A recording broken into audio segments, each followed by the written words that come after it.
Okay, hello YouTube. Today we're going to be covering a tactical concept that you really have to know if you want to become a better player. And if you like content like this and you want to see more of it, please click that subscribe button and click on your notification icon. So the concept that we're going to be talking about is something called the fishing pole trap. And this is actually something that you can use in a number of different contexts. You can use it under a number of different circumstances.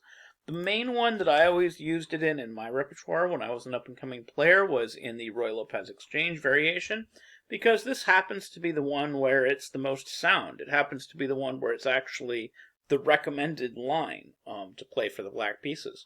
So it happens after e4, e5, knight f3, knight c6, and then bishop to b5, and we play a6. Bishop c6 we take away from the center for rapid development reasons. Castles kingside, bishop g4, h3, and actually the respected move here for black, the main line move and the best move, is actually the move pawn to h5.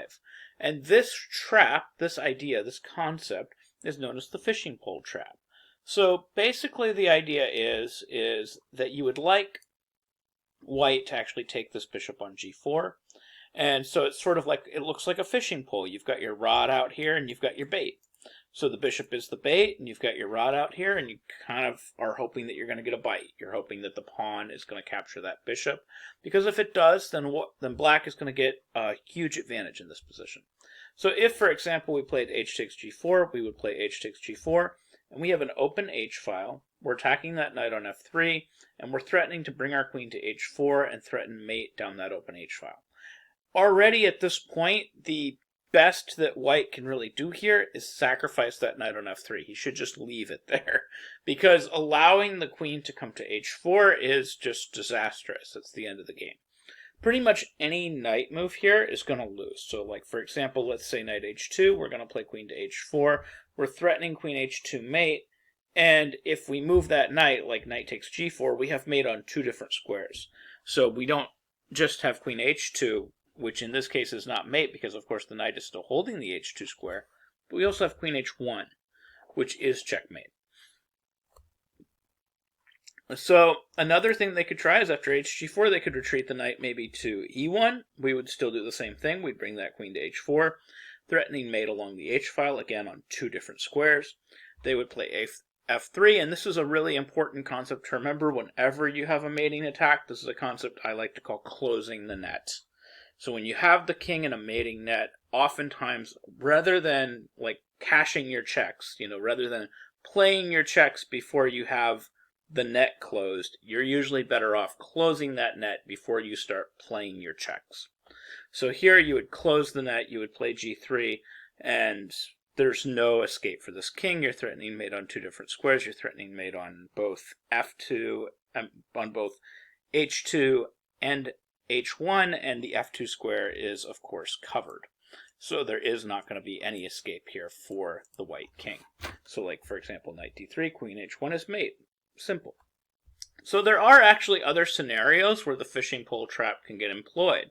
So one example that comes to mind was the Smith-Mora Gambit. Was something where people used to try the fishing pole, especially with the black pieces. So there was a variation that went in the Smith-Mora like this, where we would commonly bring the queen to c7 and then we would play knight f6. So the idea behind this line is we would wait for queen e2 and then we would play knight g4, and what we're trying to do is we're trying to sneak in mate. We're trying to sneak in this queen h2 mate, and we're trying to do it by enforcing this cute little knight d4 idea. So if white continues with the move pawn to h3, we're going to play knight to d4, hitting that queen and hitting the knight that's defending against mate. So now obviously if the pawn takes the knight, we're going to take that queen for free, and we're going to be up a whole queen, and that's going to be a winning position for black. So they're probably going to try moving the queen, like something like queen d3, and then we have knight f3, queen h2 as mate. So this is kind of the idea, is we're going to try to do something like this. But some people knew about this idea, so instead of playing queen e2 as soon as they saw knight f6 on the board, they would actually play the move h3. And so a lot of us really likes to just, hey, let's reinforce this idea. Let's try it. You can actually do a fishing pole type idea here to continue with your attack, you can actually play the move h5. And actually, the Stafford Gambit tries something similar to this. They play h5 to preempt the move knight to g4. So the idea is now if they continue with queen e2, we play knight g4. And now we're doing something positional. We're actually controlling the e5 square pretty heavily. We have our same threat kind of back on the table. We're threatening knight to d4 again. So knight d4 is back on the table. And more importantly, if they capture with h takes g4, they're going to run into this normal fishing pole problem, which is we have an open h file. We're threatening to get our material back, and we're threatening mate on h2. So now if the knight moves, we have immediate queen h2 mate. And it makes life really difficult for white to find a move here. If, for example, let's say knight d5, we would actually just shuffle our queen back, just still staying on that diagonal, trying to get in that mate. We wouldn't take and allow this captures with an attack. That would probably be a bad idea. So we're going to just shuffle our queen back, and then we're going to have something like, say, bishop f4. And now, even though our queen is being attacked, we can actually get away with gf3, because we're attacking their queen to counter the attack on our queen, and this all kind of works out. So then after queen f3, we would play something like bishop d6. Again, we have this full open h-file, so now all we really need to do is open back up our diagonal. So after bishop d6, queen d6, we have dual threats. We have a threat of pawn captures knight, and we have a threat of queen h2 mate. So now knight f4, knight e5, and they can't hold everything. So now queen e2, knight c4, queen c4, and now we're threatening mate, and we're up a piece. So that would be an example of how we can make that fishing pole concept work, and how they wouldn't be able to actually take our knight in that situation. So you've seen two examples of how the fishing pole attack or how the fishing pole trap can work. What you really need to know is when the fishing pole trap doesn't work, because sometimes you'll put that fishing pole out there, but really you can't get away with it. And there's a couple of scenarios where that does happen. I would say it's scenarios where it happens where people that are really obsessed with always playing the fishing pole just play it no matter what, and they're not paying attention to the specifics of the position. So this happens a lot in the quiet game or the Italian game, where both sides are just kind of making, regular developing moves, and this is fine. Black is actually doing fine here. Now let's say knight c3, we play bishop g4, and this is pretty common. Like a lot of beginner games, a lot of scholastic games will actually end when people mistakenly play the move like pawn d3, knight d4 here, and this is actually a huge advantage for black because black is coming in with his pieces and getting mate. So this is a way that a lot of amateur games end. But what happens if instead of pawn to d3, they kick our bishop right away? They play h3. Well, you can actually play the fishing pole here. In this specific position, you can get away with the fishing pole. You can play after h3. You can play pawn to h5. This is very possible. So now the question is, okay, so if they play h takes g4, they're lost. So hg4, and we have the same idea. We're threatening to take on f3. We're threatening to bring our queen to h4. The knight doesn't have a good place to move. So knight e1, knight h2, they're both going to run into queen h4, and we're in trouble. So like knight e1, queen h4, black is winning. Perfect. But what if they play instead d3? It's a little bit different of a problem. So they play the move pawn to d3, and let's just say we don't do anything particularly special. We just continue building with our attack like we would in the other line, thinking that our fishing pole is preventing them from taking our bishop. So we go ahead and we pile on the pressure. We play knight to d4. This move, knight d4, in this particular case, is actually a massive mistake. They can take that bishop on g4, and it's totally acceptable.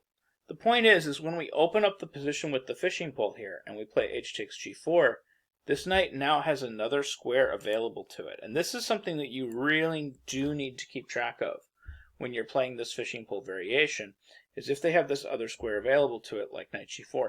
And in this case, black doesn't have enough to continue with the attack. If he tries to sneak his queen over to that h-file to continue that fishing pole style attack, he's not going to be able to get there in time. And this is actually pretty amazing to me because it looks like, there's still a lot of pieces that are potentially attacking that king. But white has just enough counterplay to prevent anything from happening. So here, for example, white could continue with bishop takes f2 check, king f8, knight d5. And now if we continue brazenly with queen h6, knight e6 check, knight takes e6, bishop takes h6, and black is totally lost. He just lost his queen. So we have to be very careful about this type of counterplay, and we have to be very cautious about how we play the fishing pole, and of course how we follow up with the fishing pole when we're playing it, so that we make sure that they can't in fact take that piece and keep it. And there are a couple of scenarios where they can take that piece and keep it. So the main one is usually like a knight coming to g5 and disrupting things and preventing the queen from getting into the attack. It is also possible for them to just basically bring lots of backup into the attack as well. So an example for that is in the exchange variation. The main line, the old main line, was of course just to play d3. And the idea behind d3 was they do eventually just want to threaten to take this bishop. So now black has to be very careful about how exactly he follows up. One of the main things that black does is he usually plays queen f6 pretty early, so that this knight can't come into g5 and block in the same type of way that we just saw.